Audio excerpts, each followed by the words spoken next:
Bismillahirrahmanirrahim. So the last video was about the two important topics of the OOP, that was function overloading and the function overriding. In this video हम लोग जिस particular topic के बारे में बात करेंगे वो हमारा polymorphism होगा.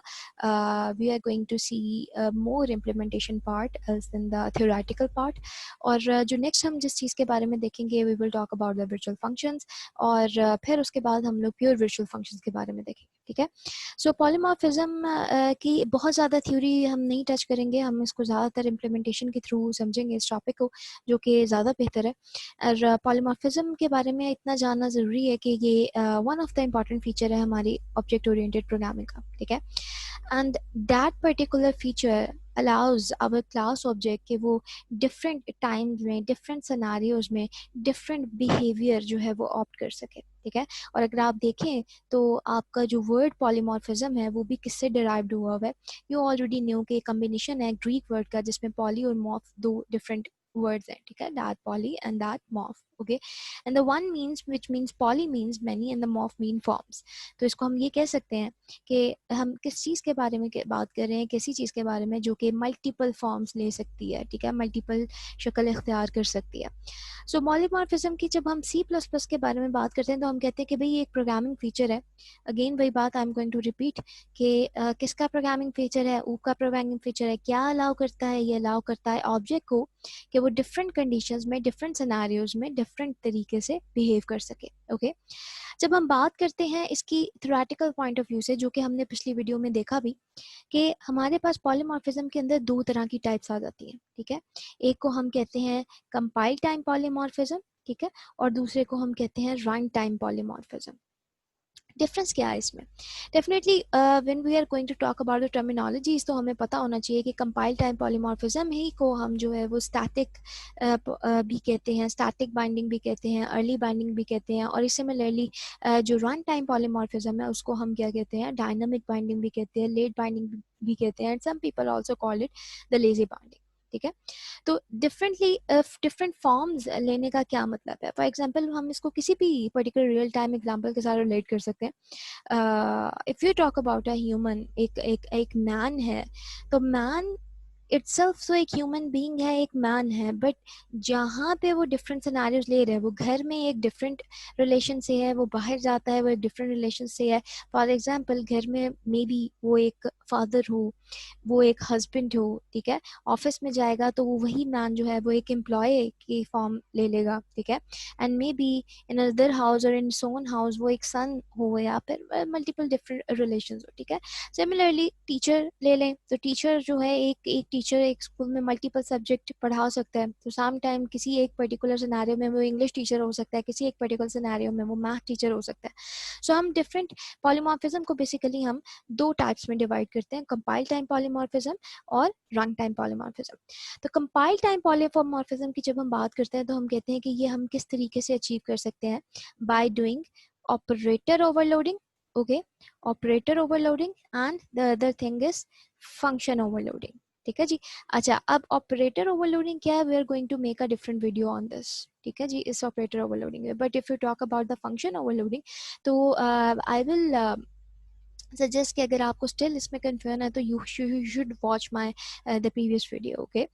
सो फंक्शन ओवरलोडिंग का हम दोबारा बात नहीं करेंगे, सिर्फ इतनी लेंगे कि विद इन अ क्लास, जो समझने वाली बात है कि विद इन अ क्लास एक ही स्कोप में हम एक ही नाम के डिफरेंट फंक्शंस बना रहे हैं और उसको हम 3 पैरामीटर्स के थ्रू डिफरेंस उसका करते हैं. ठीक है. तो that would be our function overloading. Operator overloading simply मतलब एक I will talk about this in my other video, but similarly एक ऑपरेटर के अंदर हम इतनी फंक्शनैलिटीज़ कर देते हैं कि एक ऑपरेटर डिफरेंट सिनेरियोज में डिफरेंट तरीके से बिहेव करता है. Okay. So examples not now, in next video इंशाल्लाह.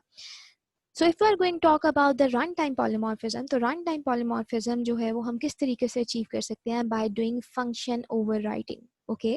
फंक्शन ओवरराइडिंग में हमने देखा है कि बोथ जो पेरेंट है और चाइल्ड क्लास है. ठीक है.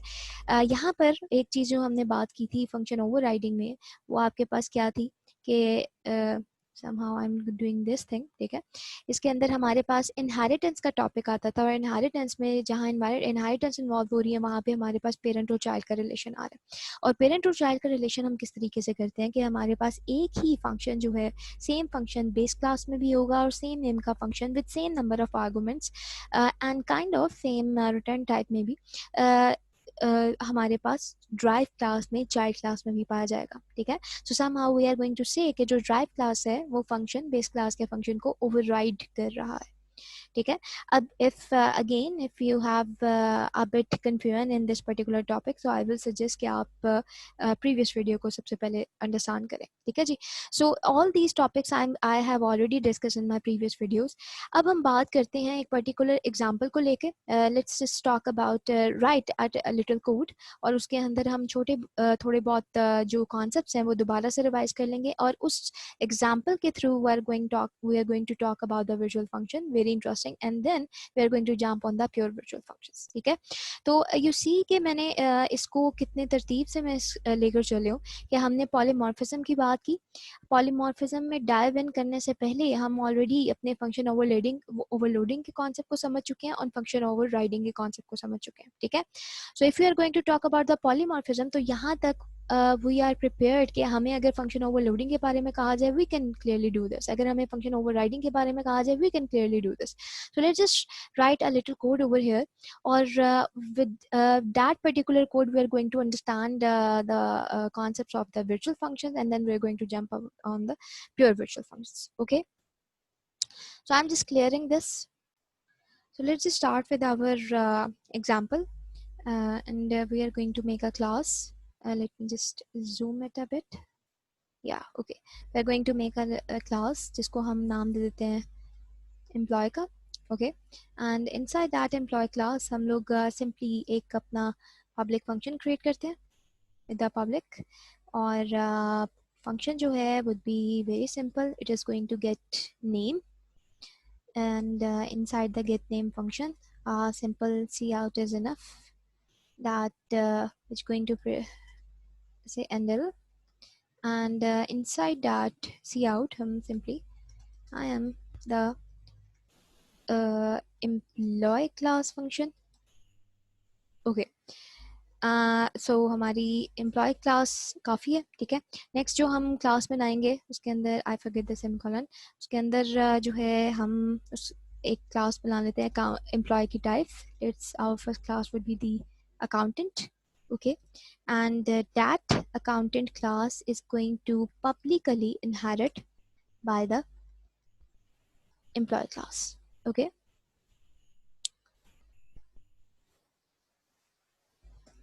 Class start, class end, and inside the class I'm going to make again a public function.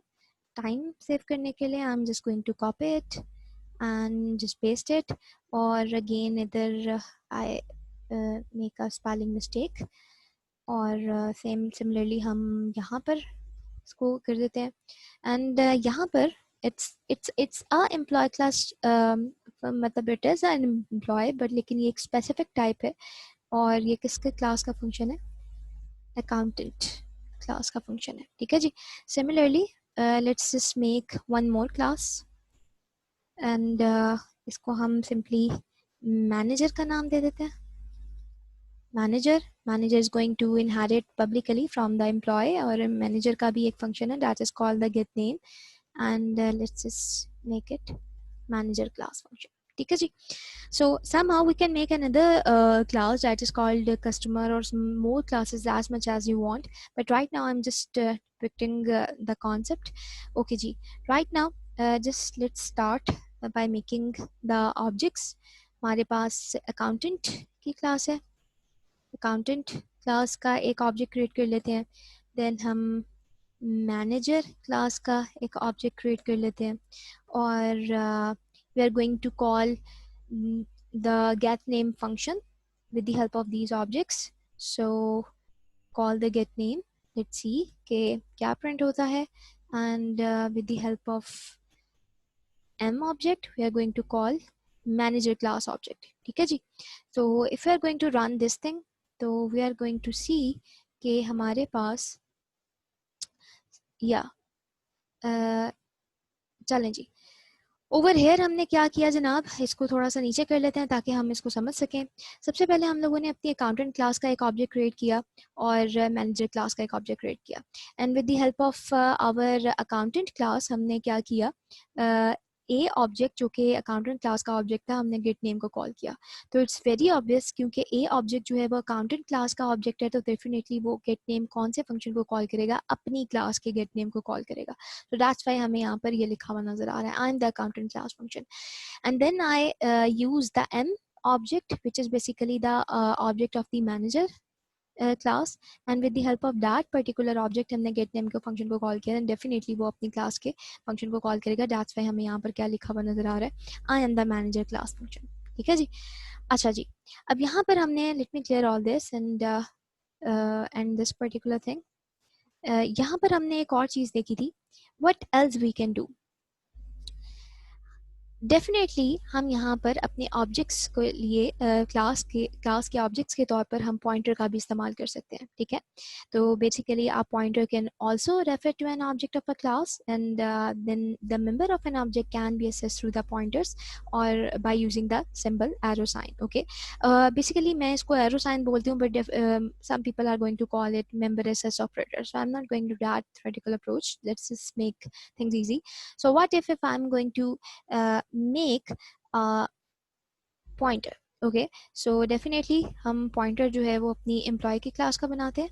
ठीक है जी, एम्प्लॉय की क्लास का हम एक ऑब्जेक्ट भी क्रिएट कर सकते हैं, but right now we are going to call make a pointer as an object. ठीक है जी, एंड ओवर हेयर हम सिंपली क्या करेंगे, हमारे पास अकाउंटेंट की क्लास का एक ऑब्जेक्ट है, हमारे पास मैनेजर की क्लास का एक ऑब्जेक्ट है। सो व्हाट वी वांट कि हम इस पर्टिकुलर पॉइंटर को पॉइंट करें अपने इन ऑब्जेक्ट के एड्रेसेस के थ्रू। ठीक है, सो दैट सिंपली द के वी ऑल्सो नो कि पॉइंटर जो है वो किसी भी ऑब्जेक्ट की क्लास को रेफर कर सकता है, और पॉइंटर्स की एक बहुत बड़ी इंपॉर्टेंट कैपेबिलिटी है कि वो डिफरेंट ऑब्जेक्ट्स के एड्रेसेस को भी स्टोर कर सकता है। ठीक है, ना कि सिर्फ एक को। That's why we just make a single pointer, और हम एज्यूम कर रहे हैं कि हम इस पर्टिकुलर पॉइंटर के थ्रू अपने डिफरेंट क्लासेस के ऑब्जेक्ट्स का एड्रेस सेव करवाएंगे और उनके थ्रू कॉल करते हैं अपने फंक्शंस को। ठीक है, so let's just try, if you are going to make a employee pointer, and then what I am going to do, मेरे पास अकाउंटेंट की क्लास का ऑब्जेक्ट है, मैनेजर की क्लास का ऑब्जेक्ट है, एंड देन हम सिंपली क्या करते हैं, over here I am going to use my pointer, and इस पॉइंटर के अंदर जो है वो हम एड्रेस सेव करवा देते हैं किसका, अकाउंटेंट क्लास का। ठीक है, सिमिलरली इस पॉइंटर के अंदर हम किसका एड्रेस सेव करवा देते हैं, अपनी मैनेजर की ऑब्जेक्ट का। ठीक है, and with the help of this pointer, क्योंकि अब हमने एड्रेस सेव करवा लिया, now we are going to assume कि हमारे पास ये पर्टिकुलर पॉइंटर जो है वो किसको पॉइंट कर रहा है, अकाउंटेंट की क्लास के ऑब्जेक्ट को। ठीक है, तो over here let's just call the get name function with the help of our pointer. I am going to use the arrow operator, and with the help of arrow operator यहाँ पर हम किसके function को call करते हैं, gate name के function को। ठीक है जी, और if we are going to call it, अच्छा जी, अब लेट्स सपोज कि मैं इसको इजी रखने के लिए यहाँ पर क्या कर देती हूँ, सॉरी जी, ठीक है जी, तो या लेट्स कीप इट सिंपल, और अब अगर हम इसको रन करके देखें तो फिर what you are going to expect कि हमारे पास क्या आंसर निकलेगा। ठीक है जी, सो ओवर हेयर यहाँ पर मैं एनोटेशन यूज़ करती हूँ, और यहाँ पर अगर हम देखें तो इट्स वेरी इजी कि हमने अपनी एक पॉइंटर बनाया किसकी क्लास का, एम्प्लॉय क्लास का। ठीक है, एंड देन हमने, maybe you can consider this as well, but right now हमने एक अपनी मैनेजर जो कि ड्राइव क्लास थी किसकी, एम्प्लॉय की क्लास की, and ultimately this manager class is going to inherit all that from that employee class, और यहाँ पर हमने किसका ऑब्जेक्ट बनाया, एम का ऑब्जेक्ट बनाया। ठीक है, and over here we are going to assume, हमने अपनी क्लास के अंदर, अगर मैं आपको ऊपर लेकर जाऊँ तो हम क्या देखते हैं कि हमने यहाँ पर अपनी क्लास के अंदर, मैनेजर की क्लास के अंदर एक फंक्शन बनाया हुआ है जिसको हम क्या नाम देते हैं, गेट नेम का। ठीक है, तो गेट नेम का फंक्शन सिंपली क्या कर रहा है, कुछ भी नहीं कर रहा है, प्रिंट कर रहा है, but right now we are assuming कि मैनेजर जो है वो एम्प्लॉय क्लास से इनहेरिट हुआ है, तो अल्टीमेटली एम्प्लॉय क्लास के अंदर भी एक फंक्शन है that is going to call the get name function. So कहने का मकसद ये है कि अगर हम नीचे आए कहाँ पे मैनेजर की क्लास में, तो ये वाला गेट नेम फंक्शन बिल्कुल सिमिलर है अपनी बेस क्लास के गेट नेम फंक्शन से, ठीक है। तो इसका मतलब वी कैन से कि इस फंक्शन ने हमने क्या किया हुआ है, बेस क्लास के फंक्शन को ओवरराइड किया हुआ है। एंड ओवरराइड हमें क्या फैसिलिटी प्रोवाइड करता है कि हम बेस क्लास की फंक्शनैलिटीज को भी यहाँ पर टैकल कर सकते हैं along with some additional functionalities, ठीक है।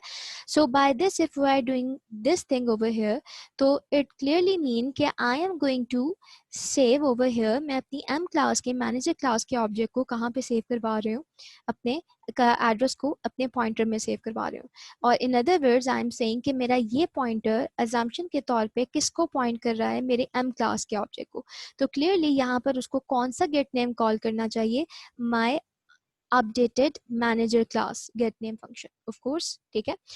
लेकिन when we run this thing, तो आंसर के थ्रू हमें क्या पता लगा, ये किसको कॉल कर रहा है, एम्प्लॉय क्लास के फंक्शन को, ठीक है। उसकी रीज़न क्या है, क्या ये हमारे लिए कोई बेटर है, क्यों ये फ़ायदा हमें दे रहा है? Right now apparently no. When